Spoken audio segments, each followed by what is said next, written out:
Bienvenidos hermanos al canal Camino de Fe. Espero que todos se encuentren bien. Soy Johnny Saldarriaga.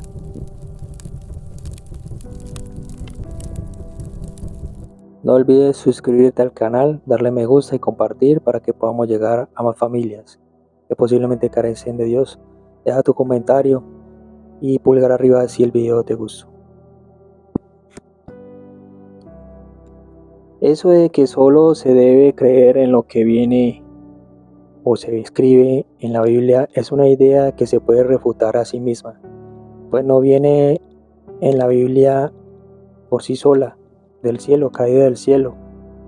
Pedro y Pablo piden obedecer lo que enseñan de viva voz, y eso está en 1 Corintios 11:2.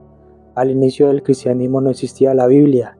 Jesús promete dejar el Espíritu Santo de la verdad que los conduciría a la verdad plena. Juan 16:13. Y la reforma protestante comenzó hace 500 años con Martín Lutero. Este es el reformador a inicios de esta reforma protestante. En este video vamos a refutar a algunos protestantes que son pentecostales y otro que es uno que se llama de esta denominación Cruzada Cristiana y otro los adventistas. Entonces, para que estemos atentos, en cuanto a los que hay muchos, como dice el apóstol San Pablo en 1 Corintios 1:10, que el Señor Jesús no está dividido, y en línea con Tito 3:10, que no hay que hacerle caso a dichos embaucadores que solo fomentan división. Amonéstale, dice al final el apóstol. Miremos a continuación estos siguientes videos y vamos a ir refutando. A continuación leo con el primer video. Católico. Pero si no eres católico, este mensaje sí es para ti. Llevo poco tiempo en TikTok y me han llegado miles de mensajes tuyos diciéndome que por qué adoro a la Virgen María, por qué me confieso con un sacerdote, por qué adoras imágenes. Y tu frase favorita es: ¿dónde dice eso en la Biblia? Dime dónde dice. Puedo reconocer tu enojo por tu manera de escribir, y está bien, lo entiendo. Está bien creer en Dios y querer convencer a los demás de creer en lo que tú piensas. Quiero decirte algo sin sonar egoísta ni soberbia, pero la Iglesia Católica es la única fundada por Dios, por Jesús mismo. No hay otra más. ¿Por qué? Dentro de la Iglesia Católica hay riquezas increíbles que no te imaginarías. Gracias a Dios nací dentro de una familia católica. Tal vez tú no, o tal vez sí, pero ya no. Encuentro muchos testimonios de personas que no eran católicas, realmente conocieron y estudiaron la religión. Se sorprendieron. Por último, te puedo decir que tenemos lo más maravilloso, que es a Jesús vivo, Jesús presente en el Santísimo Sacramento. Lo dice la Biblia y lo dice muy claro, si eso te hace sentir mejor. Tenemos a la Madre del Cielo que no la adoramos, la veneramos. Es una gracia amar, querer y sentirte amado por la Santísima Virgen María. Yo sé que tal vez no lo entiendes, pero realmente le pido a Dios que algún día todos podamos latir en un solo corazón, el de nuestro Señor Jesucristo. No te diré en qué parte de la Biblia dice. Se escucha bonito, ¿verdad? Se escucha muy hermoso.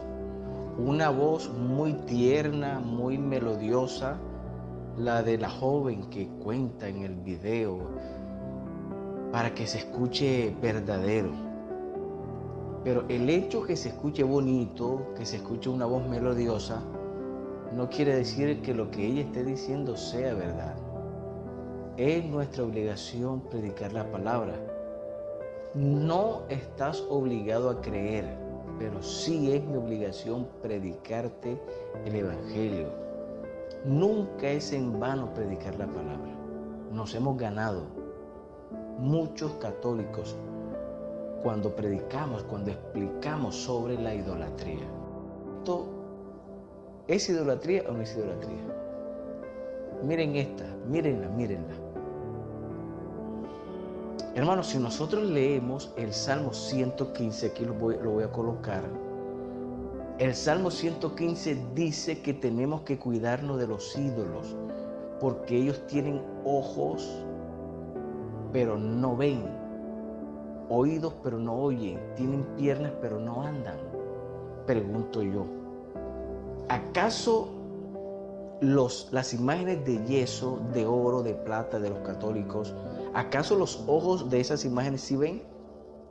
Para que ellos digan, no se está refiriendo a las imágenes de los católicos. El Salmo 115 no se está refiriendo a las imágenes de los católicos, ¿no? Miremos pues, hermanos, que este señor es Pentecostés y este es su fundador, está el fundador de su iglesia, y por lo tanto se llama William Seymour en su iglesia, que fue fundada en 1906 en los Estados Unidos. Vamos a refutar a este hombre. Primero que todo hay que aclarar algo que para cualquier católico que está bien formado, que lee la Biblia, que la adoración de una imagen ya representativa, que sea de un santo, un ángel o la misma Virgen María, es un pecado contra el primer mandamiento de la ley de Dios. Si un católico adora una imagen, no es católico, es un idólatra. Pero esto no debe confundirse con la veneración de las imágenes sagradas y de los santos. Se trata de dos cosas muy diversas. Sí, ellos dicen Éxodo 24:5, no fabricarás imágenes del cielo, ni de la tierra, ni en lo que está debajo de las aguas, etcétera, etcétera. Pero sacan todo de contexto. Miremos algunos textos bíblicos que dice Éxodo 25, 18, 20, por ejemplo. Dice que más adelante Dios manda por medio de Moisés fabricar una imagen de una serpiente, y le dice a Moisés, hazte una serpiente como esas que han picado a la gente y ponlas en el asta de una bandera. Cuando alguien sea mordido por la serpiente, que la mire, y así la serpiente no le va a hacer efecto el veneno y se salvará a la gente. Miremos que Dios utiliza una imagen para curar gente, y esa imagen viene de la tierra, es una serpiente. Y entonces van a decirnos que está contradiciéndose Dios, porque dice notar esa imagen que hay debajo de la tierra. No. Miremos otra verso bíblico, número 21, 8, 9. Dice que David entregó a Salomón su hijo un plano de donde se detallaba para hacer el altar con incienso de oro, y según el peso asignado era de un modelo de la cacerola o carroza, más bien de los querubines que se pensaban hacer, que existían muy grandes, con las alas extendidas, que eran querubines que cubrían el arca de la alianza de Yahvé. Todo eso se conforma, el Señor había escrito de su mano para hacer comprender todos los detalles del diseño. En 1 de Crónicas 28, 18, el profeta Ezequiel describe imágenes grabadas en el templo y estaba cubiertas de grabados alternados de seres armoniosos, de palmeras. Tampoco no podemos olvidar que la misma Biblia recurre a las imágenes de Dios, pues los primeros capítulos del Génesis y los libros posteriores nos hablan de Dios por medio de las imágenes. También miremos más adelante que Jesús no condena a la serpiente de bronce que mandó a hacer el mismo Padre, y dijo, así como la serpiente de bronce fue levantada en el desierto, así mismo será levantado el Hijo del Hombre, para que todo el mundo crea que el hombre me ha enviado. Entonces miremos que Jesús fue presentado en el templo de Salomón cuando niño, y ya grande nunca fue a destruir estas imágenes, nunca se metió al templo a destruir las imágenes, al contrario, antes fue a destruir las cosas que habían fuera del templo, el mercado y todo lo que hacían estas personas en esta época de ventas y todo lo demás. Que Jesús, se acuerdan que salía enojado y tirando las mesas, dice las escrituras. Entonces miremos, hermanos, que el Señor no condenó las imágenes, y aún así siendo presentado como niño en estos querubines grandes que Salomón hizo en el templo. O sea, la prohibición de las imágenes no es tajantemente prohibido, porque si fuera así, entonces, ¿qué podemos hacer con las imágenes de los billetes? Que posiblemente muchos pastores les gustaría que no les dijeran nada acerca de eso. Dios tiene una voz que descuaja los cedros del Líbano y enciende las llamaradas. Es una imagen que está en el Salmo 29. Mira desde lo alto morando en el cielo. Otro Salmo 33:13. Dios se manifiesta por medio de imágenes. Está sentado en un trono. También en el Salmo 47:9. Pues miremos que si el literato puede usar imágenes, ¿por qué no puede usarlas el pintor o el escultor? Y puede imaginarse todas estas cosas y pintar. Y obviamente si podemos hacer imágenes en nuestra imaginación, ¿por qué no podemos hacerlas en el exterior?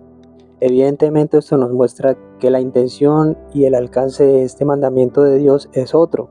Y los autores sagrados que obviamente y Dios que los inspira no pretenden reaccionar principalmente contra la representación sensible, pues como hemos dicho, la Biblia está colmada de representaciones sensibles.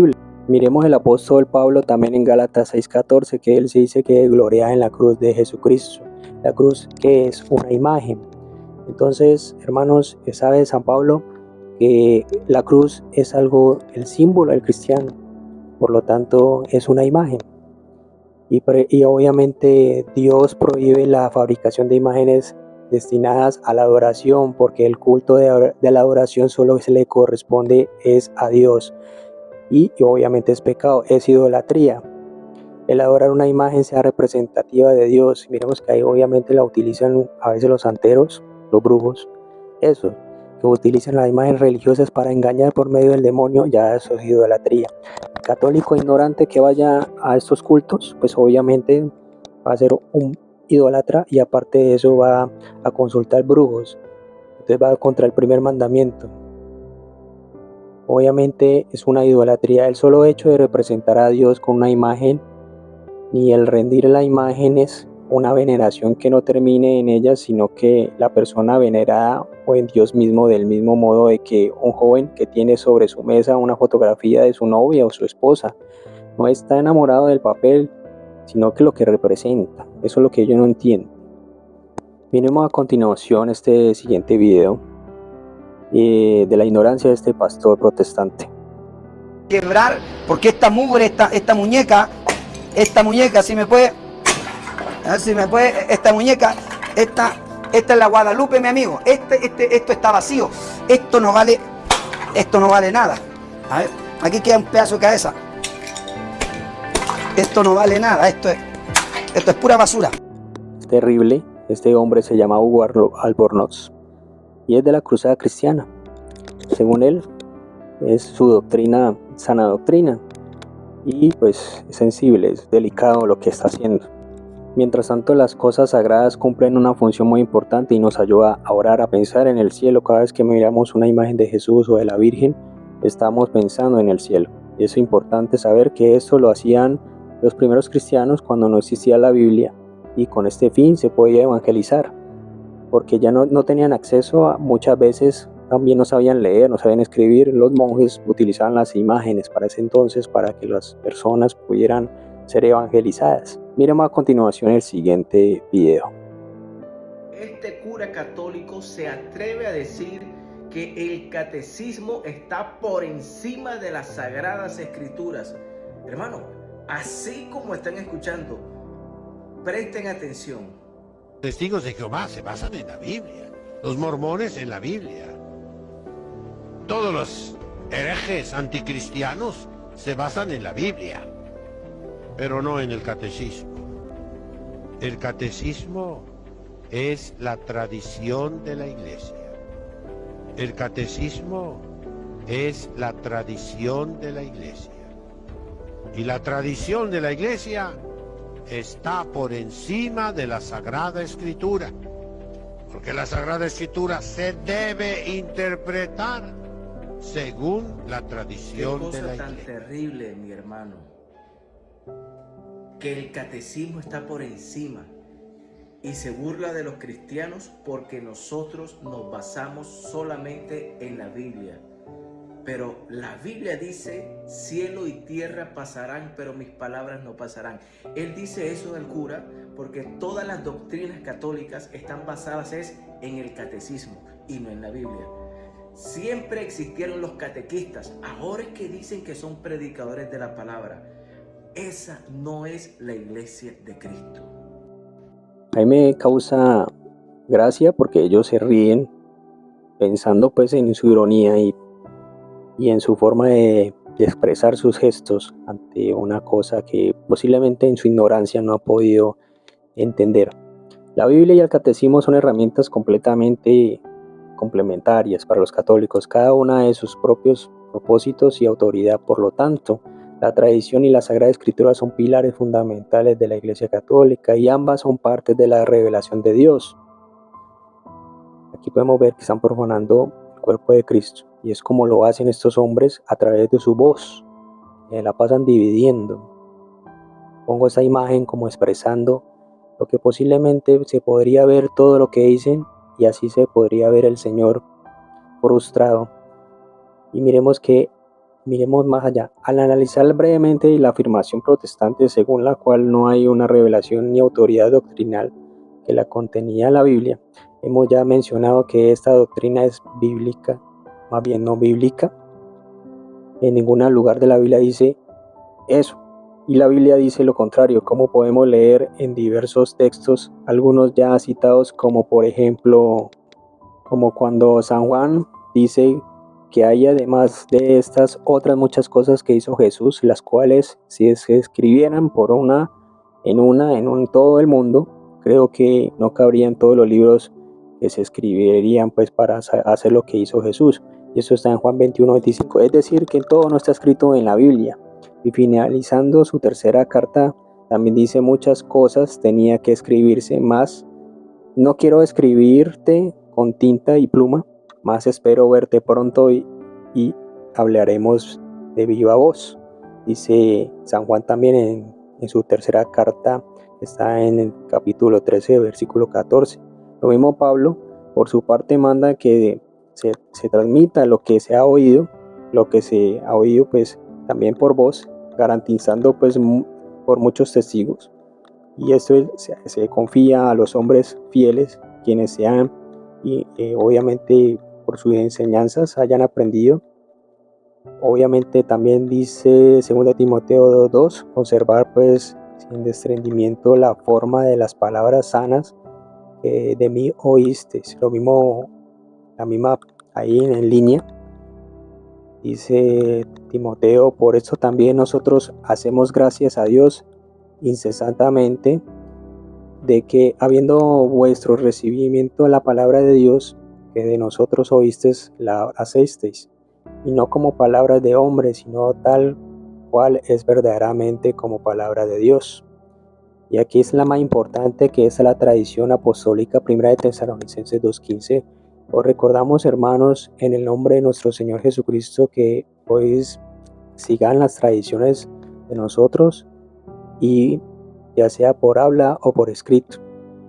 Entonces es importante saber que el catecismo viene de parte de Dios junto con la Biblia, pero obviamente hay que ver que en la misma Biblia aparece indicando que el valor de la tradición que viene de los apóstoles y la obligación de seguirla, como dice San Pablo, sed mis imitadores como yo soy de Cristo.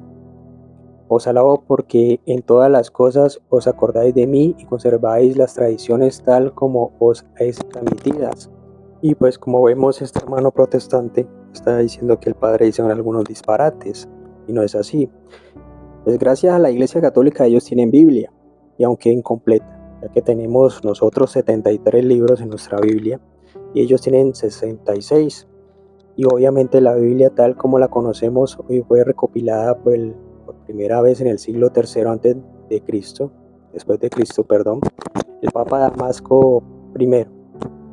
Creo que la Vulgata, una obra que se reunió todos los textos antiguos en latín y vulgar, y obviamente San Jerónimo la tradujo toda la Biblia en latín a partir de los textos originales en griego y hebreo.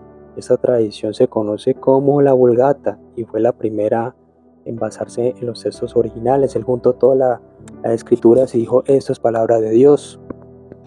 Entonces fue inspirado por el Espíritu Santo.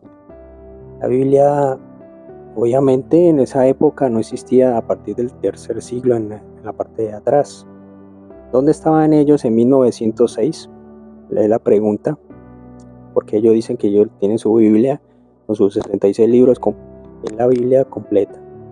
Y te sacan el texto diciendo que toda palabra y toda escritura es inspirada por Dios, que la vemos que está en 2 de Timoteo 3:16.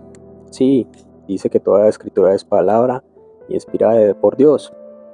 Pero si lo vemos del contexto, pues miremos a ver si toda escritura es inspirada por Dios, porque pues el Corán es inspirado por Dios. No. Y algunos libros de otras religiones son sagradas. Pues miremos a ver qué escritura es la que está diciendo el apóstol. Pues en ese momento era el Antiguo Testamento, no el Nuevo. El Nuevo no existía. Por lo tanto, teníamos estos 7 libros en el Corán de sus libros sagrados.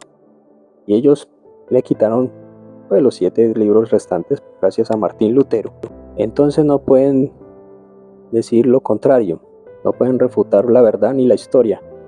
Entonces, hermano, el catecismo es muy importante para la tradición apostólica y obviamente para la iglesia. Como está escrito y como había dicho que Jesús todo lo dijo, que tendría que irse para que el Espíritu Santo viniera y les conduciera toda la verdad absoluta, ya que San Juan dijo que todo no está escrito en la Biblia, o no está escrito todo, no le caberían todos los libros para saber muchas otras cosas que hizo el Señor. Entonces, en conclusión, un dogma católico es una verdad revelada por Dios, que la Iglesia Católica considera absoluta e imprescindible para los cristianos, a nosotros. Ya he mostrado las pruebas y refutado a este señor. Miremos a continuación el siguiente video.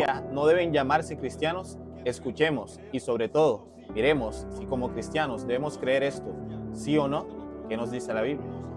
Acuérdense ustedes que hay 4 dogmas sobre la Virgen María que debemos de creer sí o sí. Si alguien no cree eso, entonces no es cristiano. Y por ende los protestantes no son cristianos. Tenemos el dogma. María es madre de Dios y madre de la iglesia. Este es el dogma número 1. Dogma número 2. María es siempre virgen. Antes del parto, en el parto y después del parto. ¿Sabe qué dicen los protestantes? No es virgen. ¿Qué están diciendo? Dios no tiene poder. Dios no la pudo haber liberado del pecado original. Qué triste. Dogma número 3. Dogma de la Inmaculada Concepción. Nosotros creemos que ella fue concebida por obra del Espíritu Santo y que sin mancha fue elegida por Dios. María, dicen ellos, no, María no es virgen, tuvo más hijos y es una pecadora. Ella fue concebida sin el pecado original, sin mancha. Y el cuarto dogma, que María fue llevada al cielo en cuerpo. Ese dogma se llama de la asunción de la Virgen al cielo. Como siempre lo he dicho, cada quien cree lo que quiera creer. Todos daremos cuentas ante Dios en el día del juicio. Este video se hace con el objetivo de madre. Aún antes que hubiera día, yo era, y no hay quien de mi mano libre. Lo que hago yo, ¿quién lo estorbará? Isaías 43:3. La palabra de Dios nos enseña que Dios trasciende los tiempos, es decir, Dios es desde la eternidad, no tiene inicio ni tampoco tiene fin. En otras palabras, Dios no tiene una madre. Una cosa muy diferente es haber jugado un papel en la venida de Jesús a esta tierra siendo su madre terrenal, a decir que María fue madre de Dios. Y aunque es cierto que Jesús es Dios, todos sabemos la intención con la que las personas que creen esto dicen de que María es madre de Dios. Ellos dicen esto para querer equiparar el poder de Dios con el poder de María, no siendo así. Ahora, es María madre de la iglesia, como también decían allí, y Él es la cabeza del cuerpo, que es la iglesia, el que es el principio, el primogénito entre los muertos, para que en todo tenga la preeminencia. Colosenses 1:18. El que quiera tener a María como cabeza de la iglesia, téngalo. Esto no es bíblico. Los verdaderos cristianos, los que nos basamos en la Biblia, sabemos que la verdadera cabeza de la iglesia es Jesús. Segundo dogma que ahí mencionaron, María es siempre virgen, antes, durante y después del parto. Es claro que María fue virgen antes del parto, durante el parto, la Biblia no nos da ninguna enseñanza que así sea. Y después del parto, la Biblia enseña todo lo contrario. Vayamos a Mateo. Pero no la conoció hasta que dio a luz su hijo primogénito y le puso por nombre Jesús. Mateo 1:25. Claramente la palabra de Dios nos está diciendo que José conoció a María, y según lo que nos dicen varias citas de la Biblia, como Génesis capítulo 4, conocer es lo que tú y yo ya sabemos que tienen los esposos. Pues la Biblia nos enseña que José y María, después de que Jesús nació, tuvieron esto. En otras palabras, María no fue siempre virgen. José, después de que Jesús nació, la tuvo como esposa. Así que para endiosar a María, muchos creen que esta fue siempre virgen, cuando vemos que la Biblia enseña otra cosa. Tercer dogma: María fue siempre sin pecado. Esto también es un gran error, porque la Biblia, tanto en el Antiguo como en el Nuevo Testamento, nos enseña que justo no hay ni uno solo. Por cuanto todos pecaron y están destituidos de la gloria de Dios. Romanos 3:23. Pablo, que debió conocer muy bien el papel de María como madre de Jesús, claramente describe de que todos pecamos y que por tal razón todos han sido destituidos de la gloria de Dios. Esta denominación adventista del séptimo día fue fundada el 21 de mayo de 1863 y tiene varios fundadores. Entre muchos de ellas se conoce es por la señora Elena White, y aquí le puedo mostrar la famosa Elena White y su esposo, que también es uno de sus fundadores. Y bueno, pues todos los hermanos protestantes, como dice el hermano aquí, al final del video, que no era con intención de ofender, pero pues de todas maneras dicen todos tener la verdad. Y pues obviamente si les faltan 66 libros y por todo lo que hemos explicado hasta ahora, pues no tiene fundamento. Miremos entonces, vamos a refutar a este hermano adventista. Dice, lo más importante aquí es que en la Biblia, en Lucas, Isabel le dice a María: bendita tú entre las mujeres y bendito es el fruto de tu vientre. O sea, Santa Isabel también le dice: ¿quién soy yo para que venga a visitarme la madre de mi Señor? La palabra Señor o Adonai, que quiere decir Señor. Obviamente para los judíos esa palabra es clave. Quiere decir que es para Dios. O sea, es algo que debemos ahí discernir.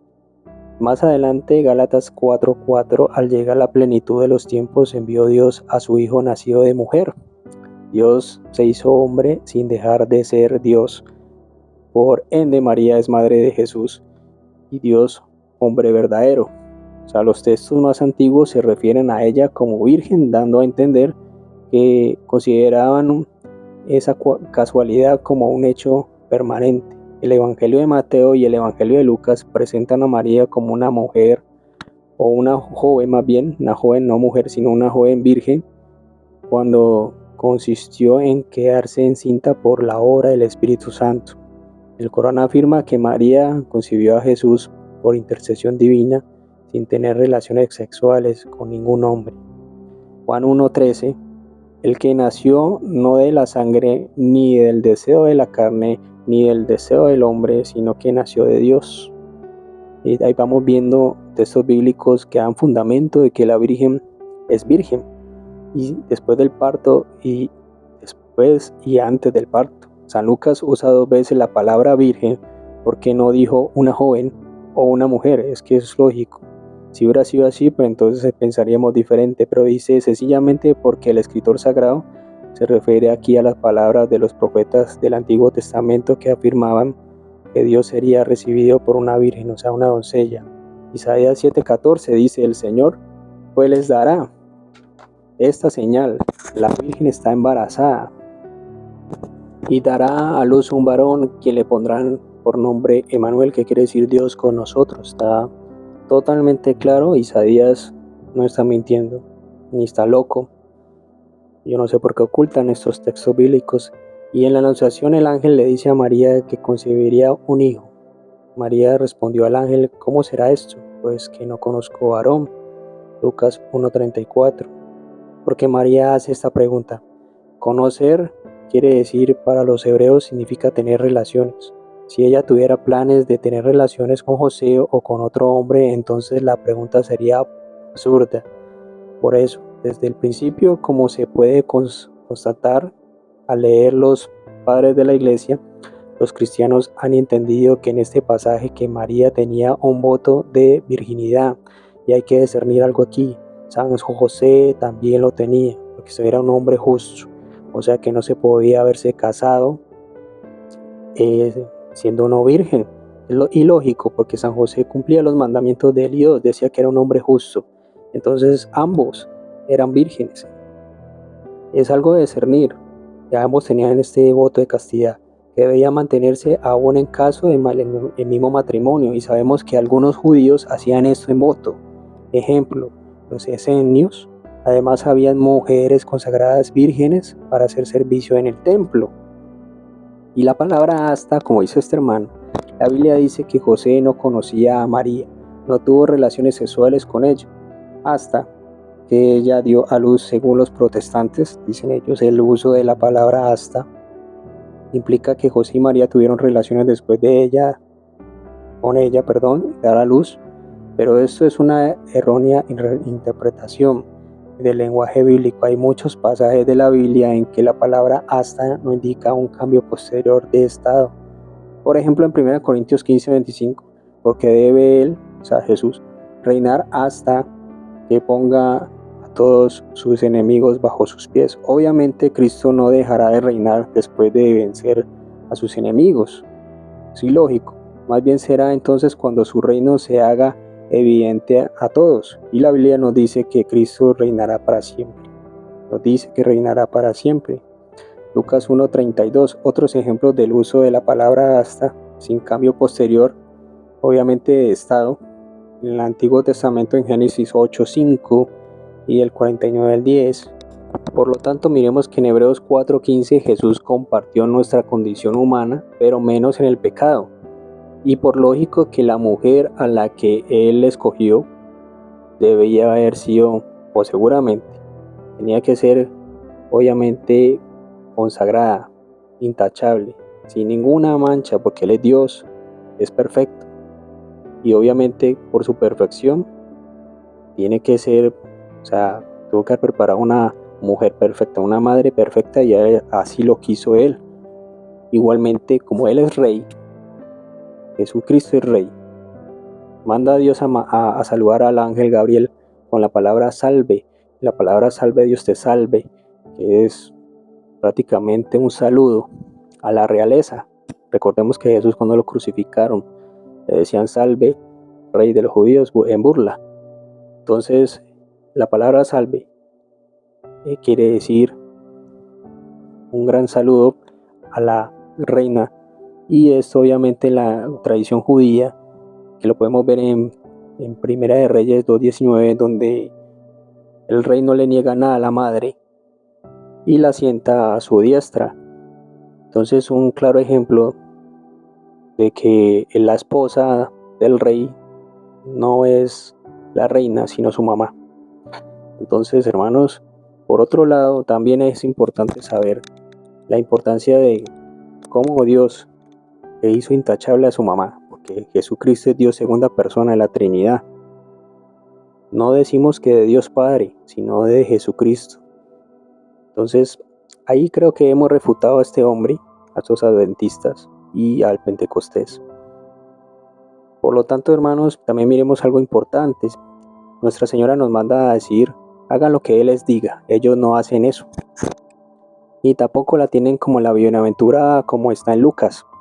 Desde ahora me llamarán todas las generaciones bienaventuradas, porque el poderoso ha hecho grandes cosas por mí. Ahí podemos ver que Dios le da el poder a ella, porque el poderoso ha hecho grandes cosas por mí. Dios le ha dado el poder a María de ser poderosa. Entonces, es intachable. Eso es la máxima creación del Padre, la obra maestra del Padre. San Juan también en el Apocalipsis dice que nada manchado entrará en ella, a la nueva Jerusalén. Y ya ahí podemos ver que Dios no comparte el pecado. Es algo coherente, algo perfecto, no salido de contexto. Así que hermanos, la invitación es para que no se dejen engañar de estos embaucadores que se hacen llamar autopastores en iglesias de garaje, y el católico ignorante, pues futuro protestante. Les invito para que lean más la palabra de Dios. Estudien más la palabra de Dios, hermano, en estos tiempos que están muy difíciles, y posiblemente hay católicos que ya se han ido porque les dicen, le muestran este Éxodo 4:20 y le dicen no te harás imágenes de arriba y abajo. Ay, tienes razón, los católicos somos los idólatras. ¿Dónde estoy yo? Recuerda suscribirte al canal, darle me gusta y compartir. Si te gustó, deja un comentario. También deja tu comentario argumentando qué te gustaría para el próximo video, de qué hablaría. Recuerda que Jesús es el camino, la verdad y la vida. Y esta iglesia católica donde él fundó, en Mateo 16:18. Que Jesús y María te sigan bendiciendo. Paz y bien.